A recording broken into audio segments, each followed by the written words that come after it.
I'm Arin Sime, host of the Scaling Tech podcast, which is, as always, brought to you by agilityfeed.com, providers of technical staffing and software development services in Latin America for clients globally. Today, we've got a special live episode for you. I'm here with two of my past guests, and we're going to talk about the relationship between product management and tech debt. First, let me give you a brief introduction to each of them. Kent J. McDonald is a freelance product manager who is a past chair of the Agile Alliance Conference and a co-founder of the Agile Project Leadership Network. He's also author of numerous books and publications on Agile business analysts, strategy roadmaps, and product management, and writes a newsletter that you can find at insideproduct.co. Welcome back to the Scaling Tech podcast, Kent. Thanks for having me back. Looking forward to it. Good to see you again. And also joining us is Lou Franco. Lou is a software development product advisor and independent engineer who is currently writing a book on tech debt that you can learn more about by visiting loufranco.com. Lou's been on the leadership team of 3 startups with successful exits and was also a principal engineer at Trello when it was acquired by Atlassian. Welcome back to the Scaling Tech podcast, Lou. Oh, good to see you again, Arin. Thanks a lot, and nice to meet you, Kent. Nice meeting you. Yeah. It's great to have both of you here together, and I appreciate the suggestion by Lou actually for having this conversation together. That it was a great idea to talk about the combination of product management and tech debt and tech teams and kind of how all of that can work together. And so that's what we'll be talking about live today. For those of you watching us live, you can ask a question in the comments anytime, and we'll address it. But let's start with a question I have. I think normally we tend to think of tech debt as being the responsibility of the tech team, of the software developers especially. But the premise of our conversation today is that product managers play a big role in this also. So Kent, I'm going to start with you and ask, what is the role of a product manager in creating or resolving tech debt? I often wonder if product managers tend to be more involved in inadvertently creating tech debt, or at least setting up the conditions where tech debt just magically appears.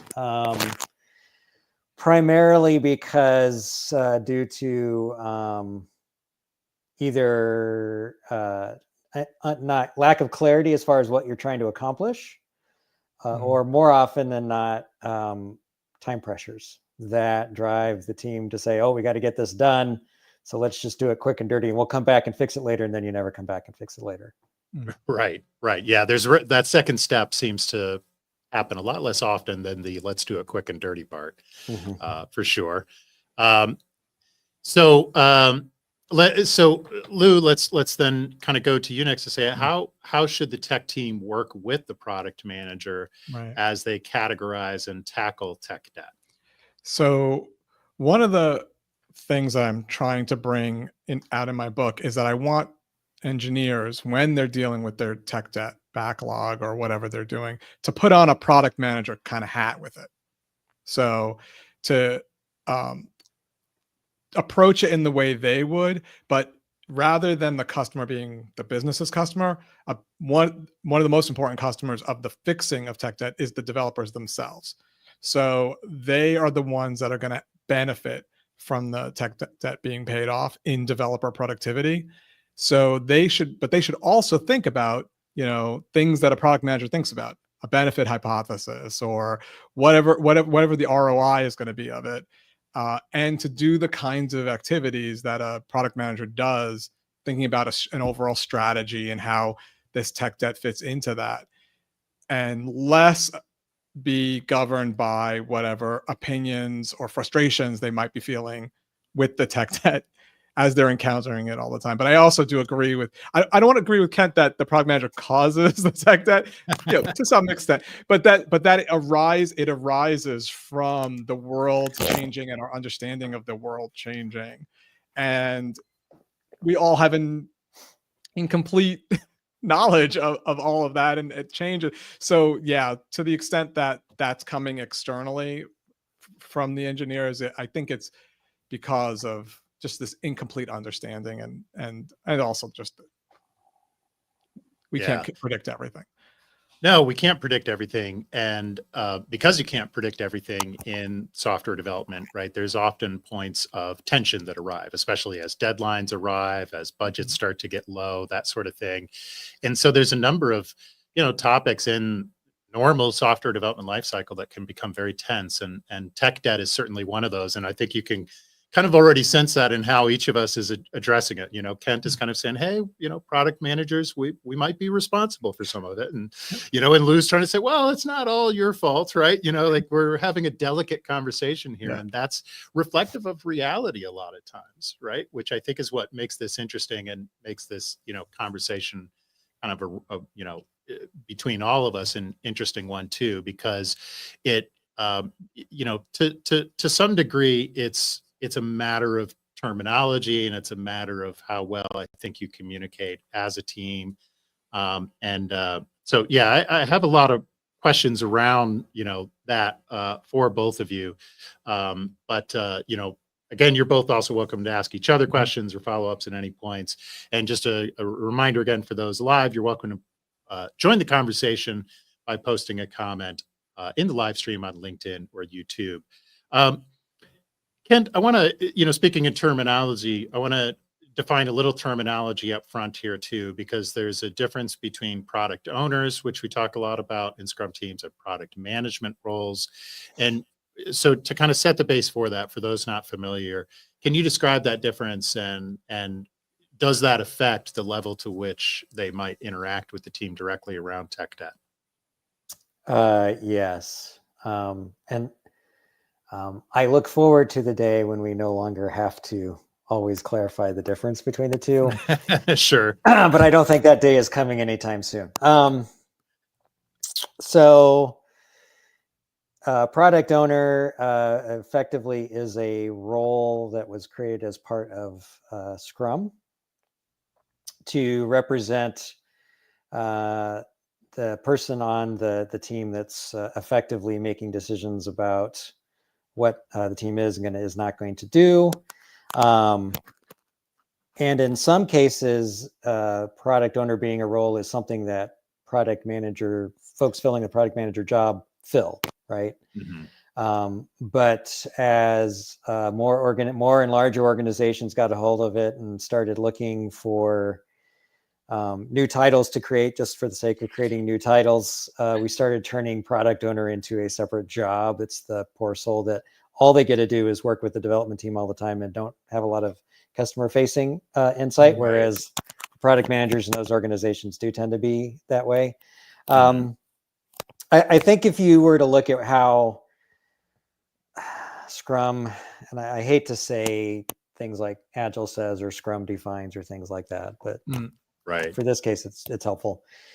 How the role of product owner is defined, they are basically there to serve the developers on the team, basically answering questions, providing guidance, saying we're going to do this, we're not going to do that, as far as prioritization and sequencing, and that's about it. As opposed to the bigger, broader role of product management, which is actually, let's understand what problems we're trying to solve, and interact with the market, interact with customers, interact with users to figure out what a good solution would look like.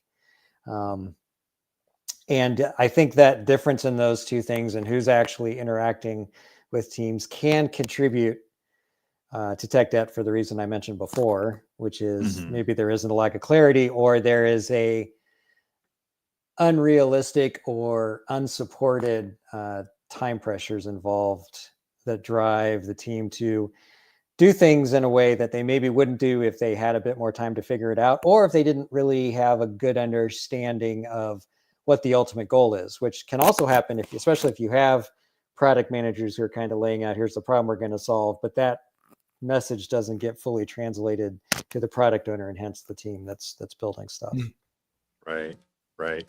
Yeah. So, depending on the size of the company, they may be, the sort of same person effectively in a small organization. They're likely different people in a larger organization, and that affects how they implement or how they interact with the team around this. We've got a couple of questions coming in here, and this actually fits well with Lou asking you to kind of a little bit kind of define tech debt for us a little bit. So we've got a user here who says, excuse me, not that one, but this comment here. All right, so we've got a LinkedIn user saying that tech debt always strikes me as a question of prioritization of quality versus new capabilities. What's your take on that? And as part of that, what's your definition of tech debt? So I want to acknowledge that the entire industry probably does not have the same definition as each other, and that I'm going to just tell you how I think of it. And the reason I think of it this way is because it helps me make decisions. And so that's the core reason I think of it this way. So I think of tech debt as something about the code. So it's an internal thing about the code base or systems, something very visible to the developers working on the code that is affecting the developer productivity in doing the things that the product manager or the business needs you to do. So you're trying to go in a direction and you're getting resistance from the code base to go into that direction. So so I think of it as when you're not paying or paying, it's about whether you're trying to get that productivity gain to do the things that you're going to try to do, or if you just try to do the thing without potentially not fixing that stuff and then getting resisted by the code base and therefore having to work around it or prolong the problem. I gave examples in the podcast we talked about, but just to give one very quickly, like you can have a very high quality code base that still has a lot of tech debt in it if the world changes. And I gave the example of a DOS application, totally fine, desktop application, works completely fine. Windows comes along, we rewrite this is from my career. We rewrote the rendering part of the program and it works on Windows. And then when the web came out, the entire code base now resists the necessary business change to go to the web. None of that code works on the web. It's not multi-user, it's not multi-threaded, it doesn't run the other end of a web server, it doesn't understand how to create HTML. It's all tech debt.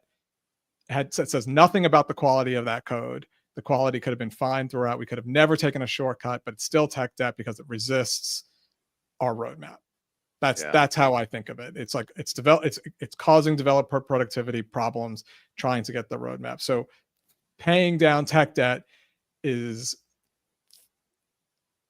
fixing, whatever, doing something about that, whatever it is, fixing that code such that I can be highly productive doing what the product manager wants me to do. But the thing I do might be invisible and internal. The thing I do, it might be invisible and internal, but hopefully results in me being able to then do the customer value stuff. Right. Yeah. So, I guess from, say, Kent's perspective as a product manager, perhaps the first indication he gets about tech debt is if, a feature request causes the team to say something like, that's going to be a lot harder. We didn't plan for that.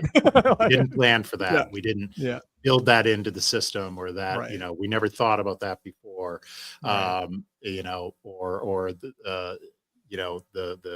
We're going to have to upgrade to a new version in order to enable that, of the code base to enable that sort of feature. Right. So another question from a LinkedIn user here for both of you. Are there situations where tech debt is actually okay or even strategic? When should teams worry about it? And when should they accept it as part of moving fast? So let's start with Kent on that. But I'd like to hear from both of you on that. I'm gonna start off by saying that as far as what tech debt actually is, I think in some cases it's become a Princess Bride term, meaning You keep saying that word. I don't think it means what you think it means. Right. And I have seen cases where the term tech debt was used when it was probably more along the lines of someone new came onto the team and said, "That's not how I would have done it. This is crap, but it works Right. fine." Right. So for that person, it may be more difficult to maintain and things like that. Is tech debt okay and even strategic? And I would say, yeah.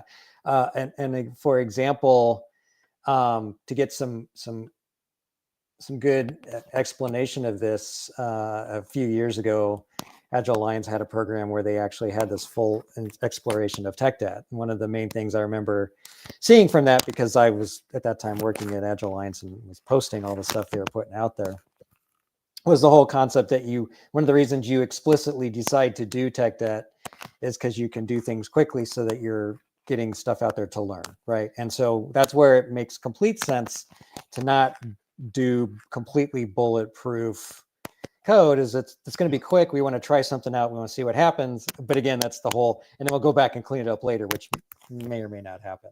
Right. But yeah, and so I think it's even better if you explicitly acknowledge we're not probably going to do this as anti-fragile, if you will, as we possibly could be.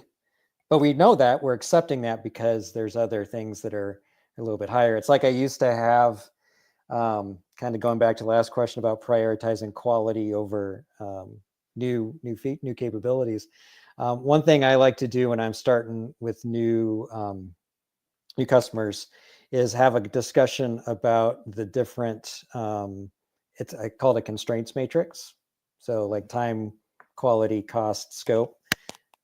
Which of these can we flex on which of these things are fixed and things like that. Have that discussion when you're just getting started, so that when the crap hits the fan, you can always go back to and say, well, remember you said that you'd be willing to adjust the time frame in order to get the scope you wanted to get, or whatever the decision was.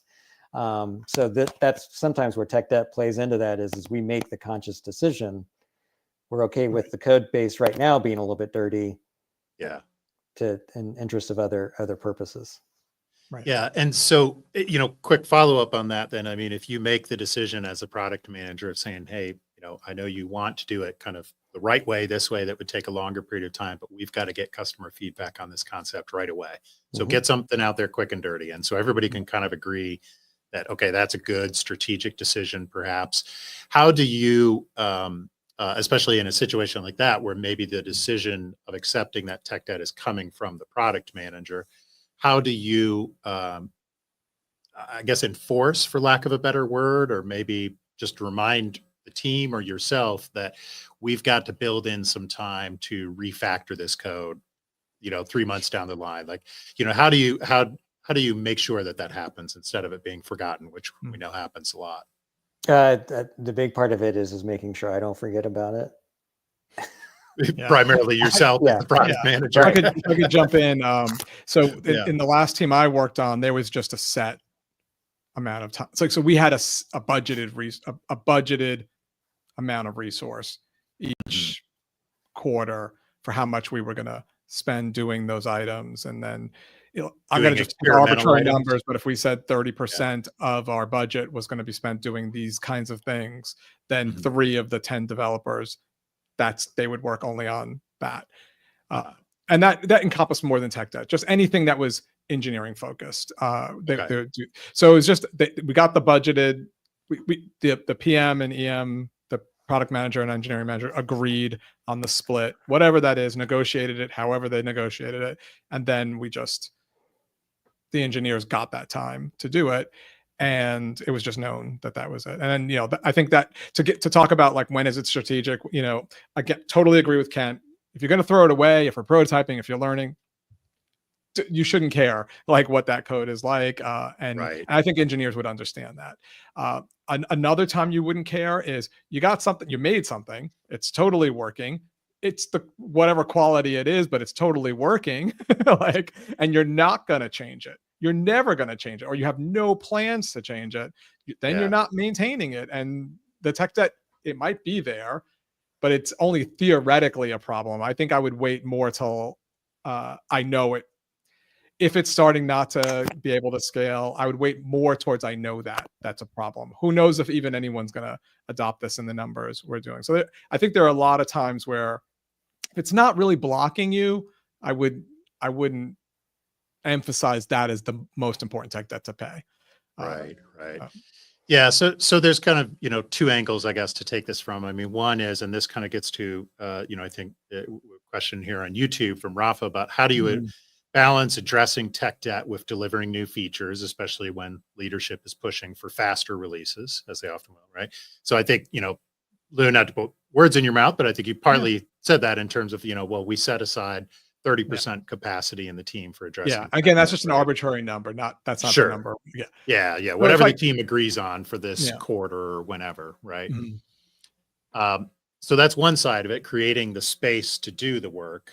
And then the other side is creating kind of the agreement on when we come back to something and prioritize it. And I guess that's part of, part of my going back to you, Kent, something that, I'm thinking about there is like when the team as a whole agrees, okay, let's put out this quick and dirty experiment, and hopefully we remember to come back and polish it, right? If it's successful, would either of you recommend specific, like let's put a specific timeline around when we revisit that, or metrics, or is there any sort of best practices there that kind of help us as a team to come back and say, oh yeah, it's still sitting out there and there's still some people using it. So now we have to make a decision about what to do with it from a tech debt perspective, for example. By rule, I don't believe there's any such thing as best practice, but there are a few things that I have done. Well, and some couple examples, like in the team I'm working with right now, one of which is that we happily have quite a few end-to-end tests in our code base. Unhappily, they're structured such that, and what we're doing is basically kind of a pricing calculation. Unhappily, they're set up such that whenever we change the prices, which we want to do on a regular basis, it just hoses up all of the end-to-end tests. So if you want to talk about tech debt and slowing development down, something that should just be able to change just like one factor in the pricing and it's ready to go, doesn't happen that way right now. So we actually do have something sitting there waiting to get going that says we want to overhaul all of our end-to-end tests. So it's a lot easier. And this is actually providing, in this case, it's providing client value by being able to turn pricing changes around rather quickly. So that's something that says, yes, it makes sense for us to move that up. I've also been in situations where, this was a few years ago, where we were recreating logic to read from a COBOL file for a health insurance company. And at the time we were using SAS, not the AA, but SAS, the analytics software. Right. That's how they chose to structure the warehouse. Anyway, we finally got it to work, but it was one of those things that felt like it was put together with duct tape and Bondo, that if you breathed on it the wrong way, it would just completely fall apart. Right. So that was an example of it works, but for God's sakes, don't touch it, because we don't know what we're going to do to it. Right. So that's another case where you don't do that particular thing. So a lot of cases, for the way we're running right now, it's we try and move things in to address tech debt where it's really addressing our ability to be responsive. And at the same time doing it that if we were to do this right now, would it cause other problems down the road? For example, we've recently switched all of our APIs over from Azure to AWS, except the production environment. So there's still that last little bit we got to do. And it's a matter of finding the right time to do it, as it doesn't mess up with when we're actually bringing in all of our different changes. All right. So your comment there brought up this question, perfect time to address this question from Serhi on LinkedIn. What's the best way to tackle tech debt when everyone's scared of breaking stuff? So you've both kind of alluded to this situation of it works, but please don't touch it. Right. So individual contributors might be afraid to make even tiny changes on some projects. So let's start with you on that one, Lou. Yeah. So so in my book, and one of the things I talk about is like factors that make you think you should pay debt and factors that make you think you shouldn't. And one of the factors for not is this problem of regressions. So you got a situation where a lot of people highly depend on a piece of code that is working for them. It is working to whatever extent it works. Okay. And now, but there's something you want to do in there to pay some tech debt or whatever. To me, it's only worth it if you can offset it with some benefits, because like that's a benefit of doing nothing. So now what are the benefits of doing something? So that's where you have to kind of look like what. So obviously, if the customers need there to be changes because they need more features or whatever, it's gonna happen, right? Mhm. And if the code is really brittle and therefore is going to resist those changes in the way that I was talking about before, so you're going to have productivity and problems doing those, then I would start wanting to do some tech debt paying before I do the real changes. And what I would suggest, if I'm just talking to the engineers here, there's a book by Michael Feathers called like Working Effectively with Legacy Systems. That's Yeah, all great book. about adding seams and tests into working code that doesn't change the code, but lets you put in all of this monitoring and testing before you change it. That makes the changes safer. And that's where I would look to how to approach that. Start with what's in that book. The technical details in that book as a way to make progress without breaking anything, but put you into a situation where making those changes is less risky. But again, if things are working and people depend on it and you don't need to change it because there's no features being requested and there's no bugs in it, don't do anything. Like it's not there's other problems. You got plenty of other problems. That's not one of the ones that you should be dealing with. Yeah. Yeah. Ken, any additional thoughts on that on your Yeah, side? going back to my comment earlier about end-to-end testing, that I said it was good that we had it. And I think they can be very powerful for giving you that safety net to know when you inadvertently messed something up, like when you're changing it. But it's important that you're putting regression tests or end-to-end tests in. You know why you're doing it. You know that you're doing it in order to make sure that if we do need to change this, we're protected. Don't do it just for the sake of having code coverage, because at that point, that's actually introduces more tech debt in and of itself, because you get, we're trying to hit the metric of all of our codes covered, so we're going to just throw tests in for the sake of throwing tests in. Who cares if it's actually testing anything worthwhile? And then when you've done that, when you have to do deployments and you end up turning off most of your tests, otherwise they all fail and the deployment won't happen. Not saying that I've been involved with. Okay, I have been involved with efforts that we've had to do that. So that's the big thing there is that definitely having tests in place in the right place at the right level can be very helpful to provide that protection. But again, know why you're doing it. And just to jump on that, one thing I found is useful is to combine coverage with another metric. And the combination is usually shows you there's a problem. So one is something like code complexity. So you can do a branch counting metric on your code functions and point your coverage metrics at the functions that have the highest complexity. Another one is use your usage metrics. So you have your analytics and you have your usage metrics. If you can map that to the code, then point your coverage at what users use. And the highest use code. And the third one, just to give it 3, is use your Git history to show you where code changes a lot, and point your coverage at areas where code is changing a lot, because that's where it's going to. And even better would be if you can predict where code is going to change, but sometimes it's not so easy to automate that. But if you can know that, like this code is gonna change, then coverage towards those areas. So in general, I totally agree with Kent. Coverage across the whole code base, I would not make that a goal, but pointing coverage at areas where that's going to benefit, I think does work. Well, and I like the point about using metrics to help you see where the most active parts of the code are, Lou, because I think kind of it made me a little nervous. I'm a backup plan guy. I like to have a backup plan for my backup plan in most situations. So to say like, okay, we know there's skeletons in that closet. Don't open the door. Please don't open the door. Always makes me nervous because I know somebody eventually is going to open that door, right? Yeah. And then it's going to be a crisis if everything falls out at once. And so can you, when you have a very brittle part of the system that has a lot of tech debt, but it's working, but someday there's going to be a day where for some reason it's going to stop working, right? Or at least that's what keeps me up at night, right? That's what I always worry about.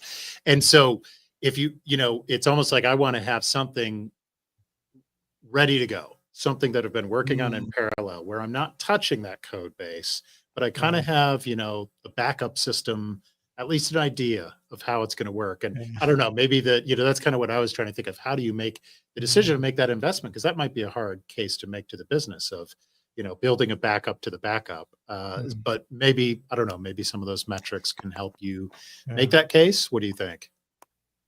I think it's a risk management problem. It's, to me, if you've had something that's been working fine for 5 years, partly because no one's touched it, and the situation that I had, it was fairly fundamental, foundational type ELT, extract, transform, load stuff that we were trying to do there, that most likely wasn't going to change unless the source system radically changed the structure of their data. So you may get to the point where it never makes sense to do anything with that because it's very unlikely to change. And if it does, we've got bigger issues going on, right?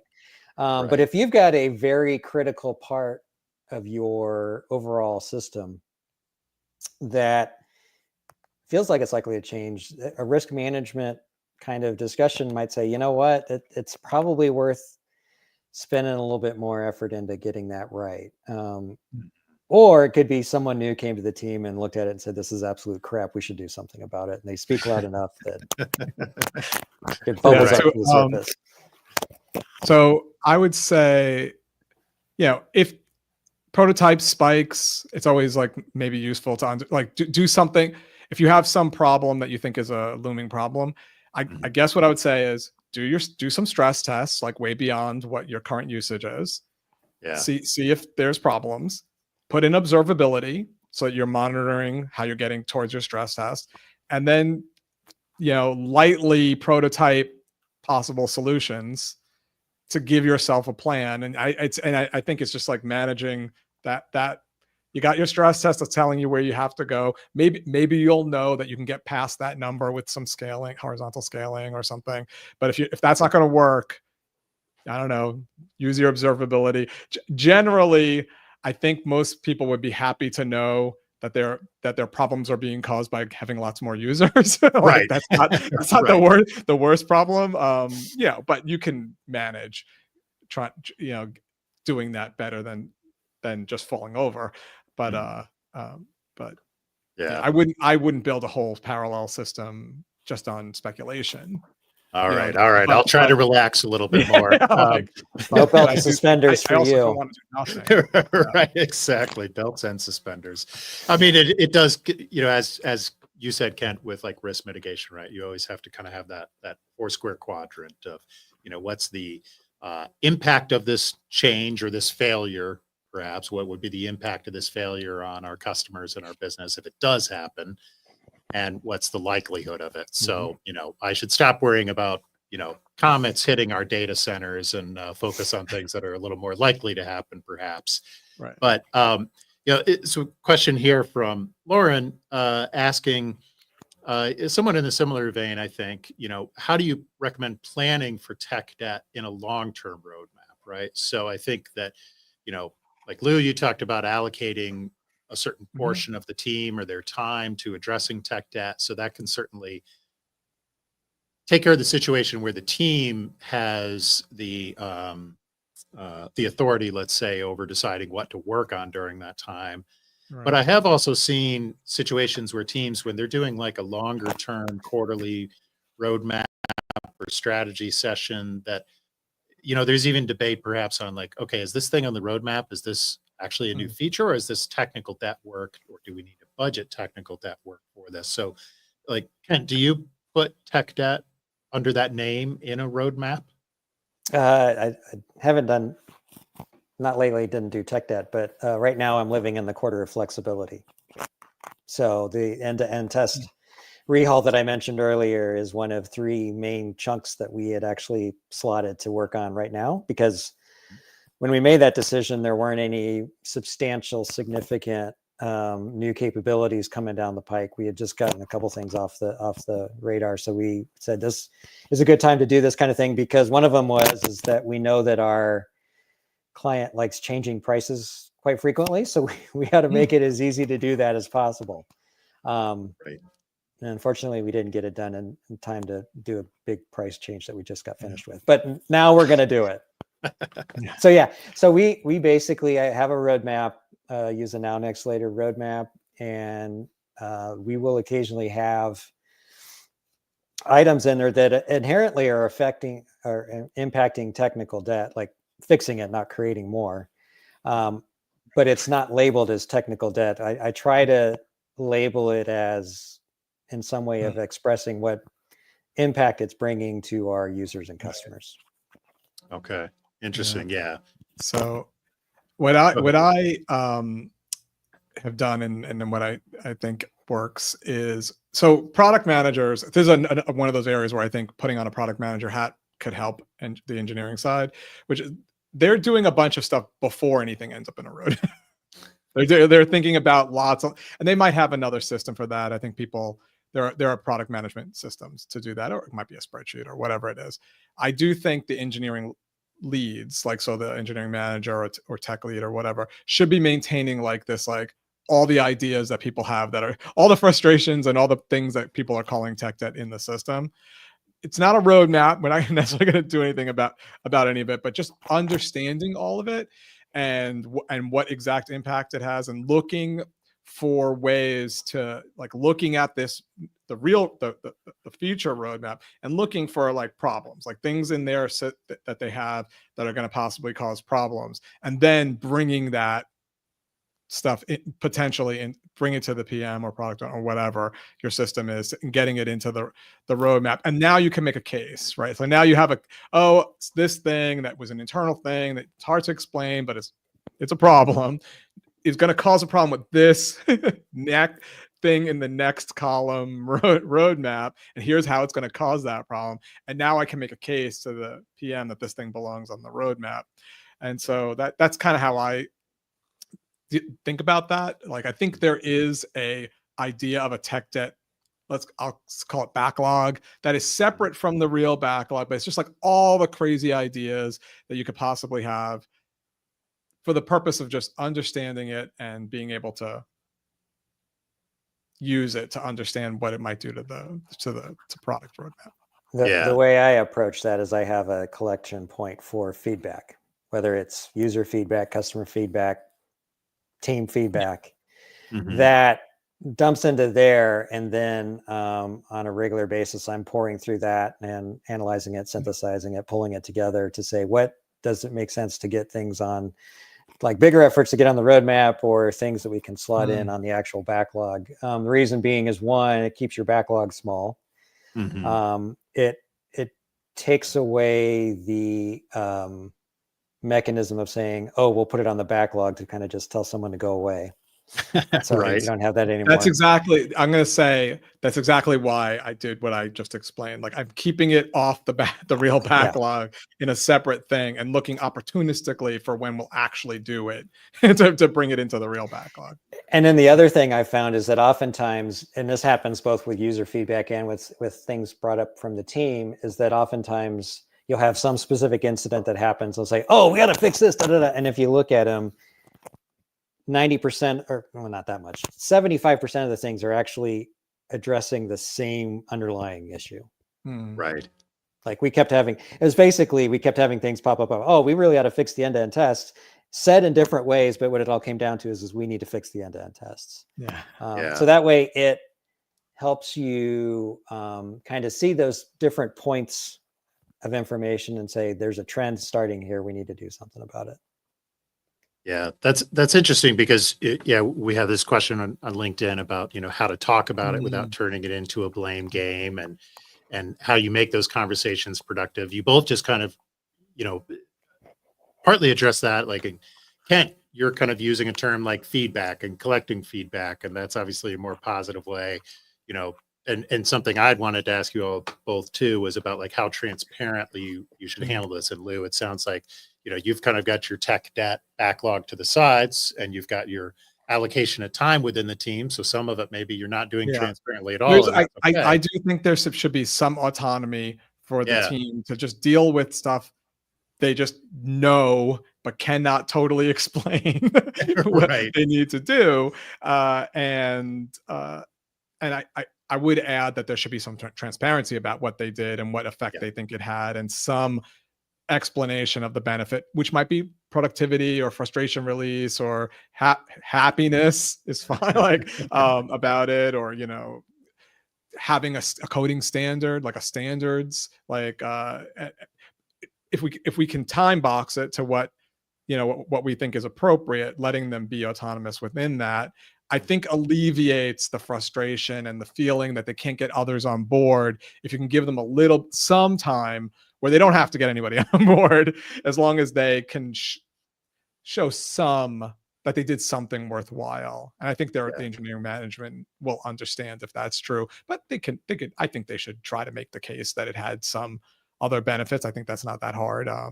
But that's how I'm very much tried to not blame anybody for tech debt.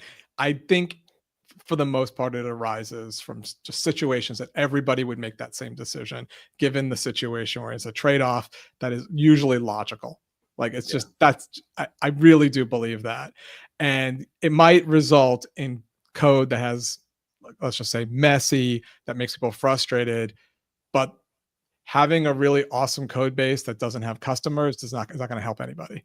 So sometimes we just need to make that trade-off. And I think but giving some autonomy, I think, helps alleviate the frustration. Anyway, that yeah, for sure. And I like how you talked about pulling things opportunistically from your tech backlog into the conversation. And then if you've got a healthy team dynamic, then, as Kent was talking about, they're going to notice, okay, hey, we've, whether it's through that feedback list or bugs we've been addressing or whatever the case may be, it looks like there might be a root cause across all of these issues. So, in a healthy team dynamic, if the product manager notices that first, that's going to be discussed in the team in a way that's not, a blame game of why does this keep happening? It's, there's a trend we're seeing here. And then, Lou gets to opportunistically pull from that tech backlog and say, yeah, you know what? I think that is related to this thing that we've wanted to address in the system anyways, right? And so that's obviously what we're going for, is kind of a friendly, non-blame conversation around that. So, I think that's one takeaway I would encourage everybody watching this to make sure that you bring back into your team, for sure.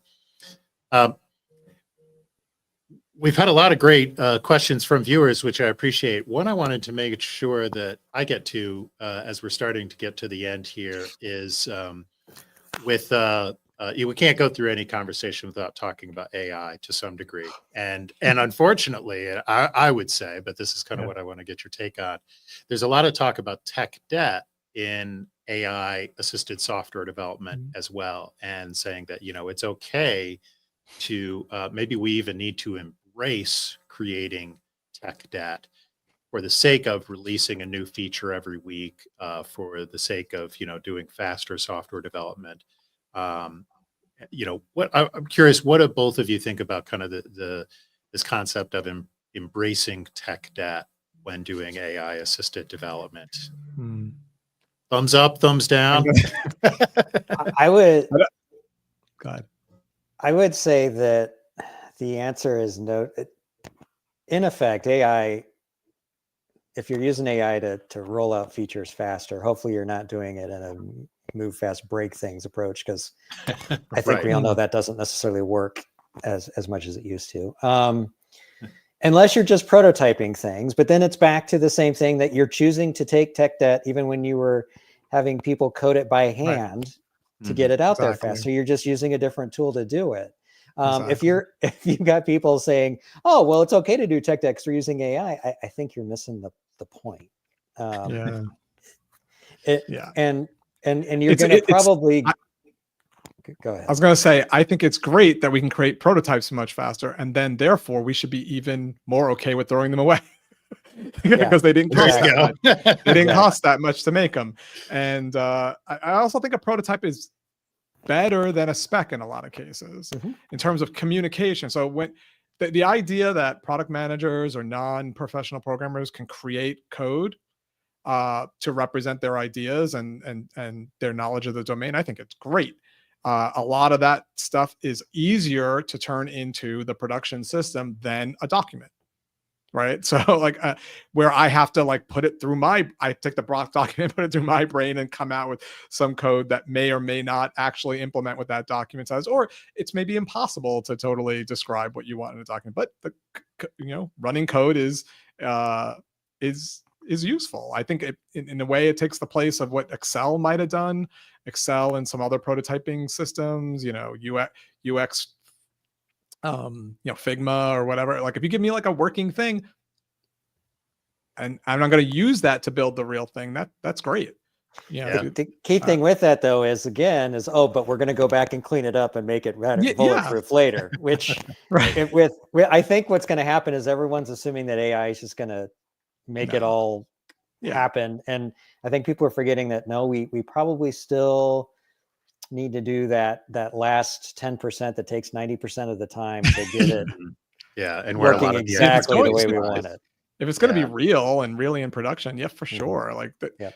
the engineers are still responsible for the code that goes into production, whether AI made it or someone else made it with AI. Like they should still code review and change that code such that it works in their system. Maybe it will still be not imperfect, but it should be within acceptable bounds. Imperfect. Yeah, because you got to Um, remember what code that AI was trained on.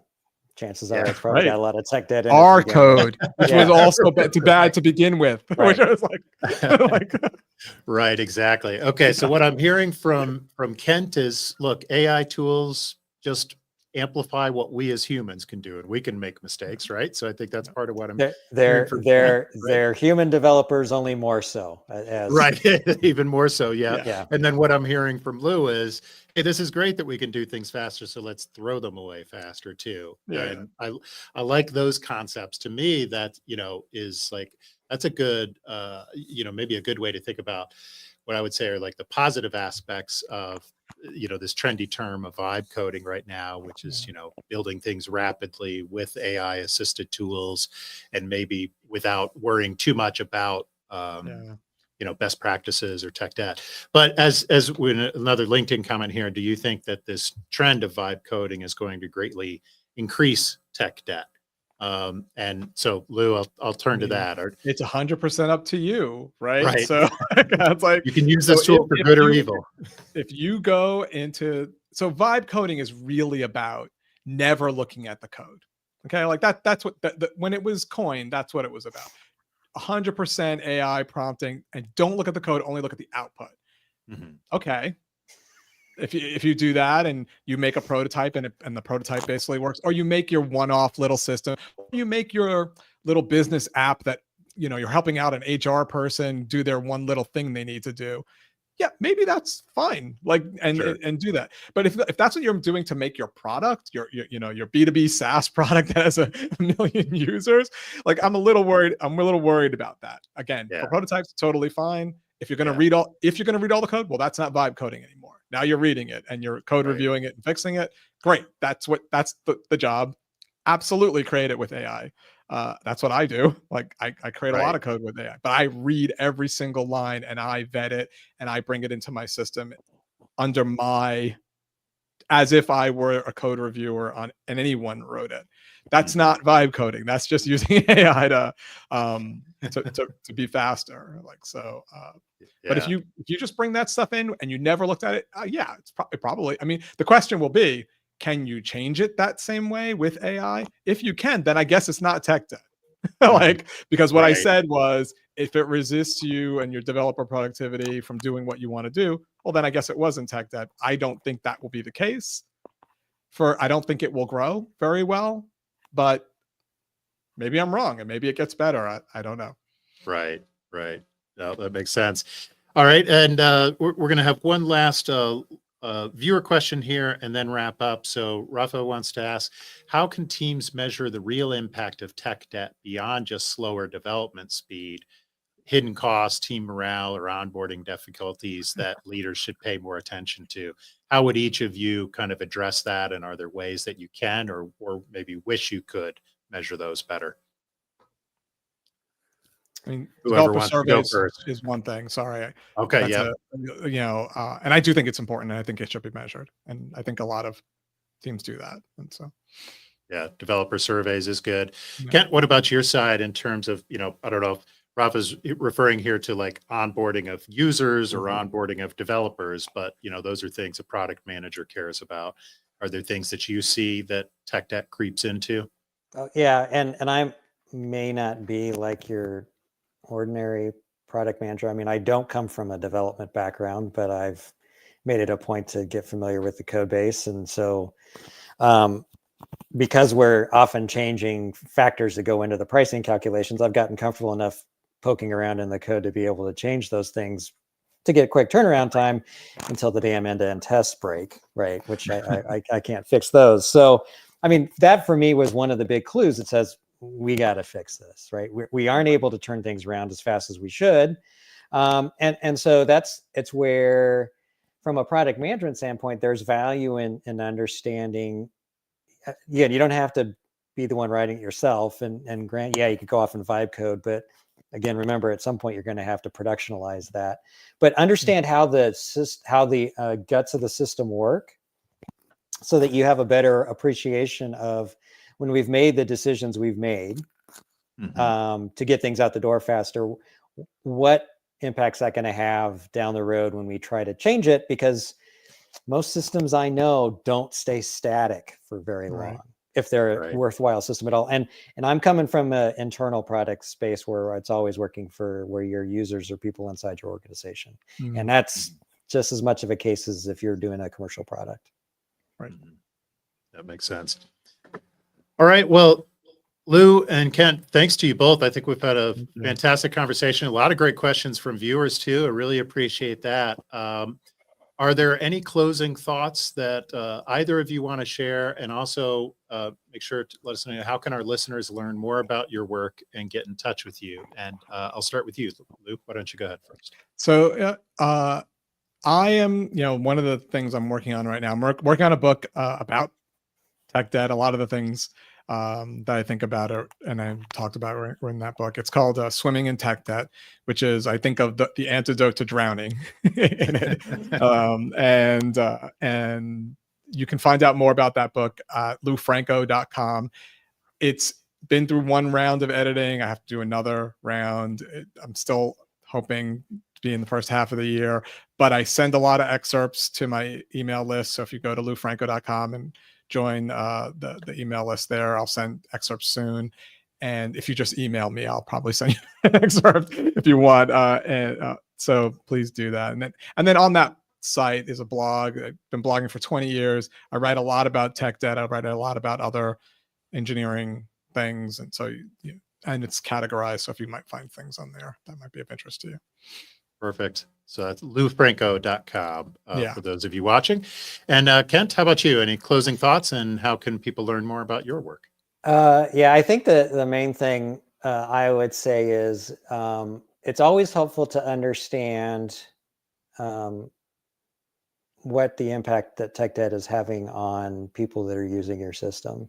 So if you're an engineer that's trying to get that frustrating product manager to actually prioritize some of your tech debt stuff, don't just say, but it's tech debt, we got to do it. Actually put forth some suggestions as far as here's why it will impact our users in a positive way if we actually tackle this. So I get it. I mean, I know that everybody going into a software development team has their perspectives and their biases. So it's kind of good to understand what overall is the team trying to accomplish, and anything we want to do, how does it help us move forward towards that? And if you want other vague advice like that, come check me out at insideproduct.co. That's my website. And then I've also got a Substack newsletter with the same name. Awesome. Thanks, Ken. Well, perhaps it feels vague to you saying it, but it is strong advice. Collaboration and communication are key, right? In all of this. And it's hard to give, this is exactly how you communicate about tech debt, for example. But that is the underlying principle, perhaps, of everything that we've said here, as much as anything technical or architectural, is that to manage tech debt well in your teams, you need to have a team from product manager to developer and every role in between that is willing to collaborate and communicate well with each other. And I appreciate both of you collaborating with me on this conversation and everything you've shared with us. So thanks again, Kent, and thank you, Lou. Appreciate it. Thanks. Enjoyed it. Yeah, thank you so much. Had fun. Thank you. All right. And for our viewers, if your team is swimming in technical debt and you need more hands on deck, or you just need help finding top-tier software development and technical talent in Latin America, then check out the technical staffing services of our sponsor, Agility Feet, at agilityfeet.com. And this conversation will be archived on the Scaling Tech Podcast YouTube channel. To learn more about other episodes of the Scaling Tech Podcast and to see past conversations with both Kent and Lou, where we went into more depth on product management as well as tech debt, be sure to follow us on YouTube. Check it out there on the podcast platform of your choice, as well as visiting us at scalingtechpod.com. So thanks again for joining us.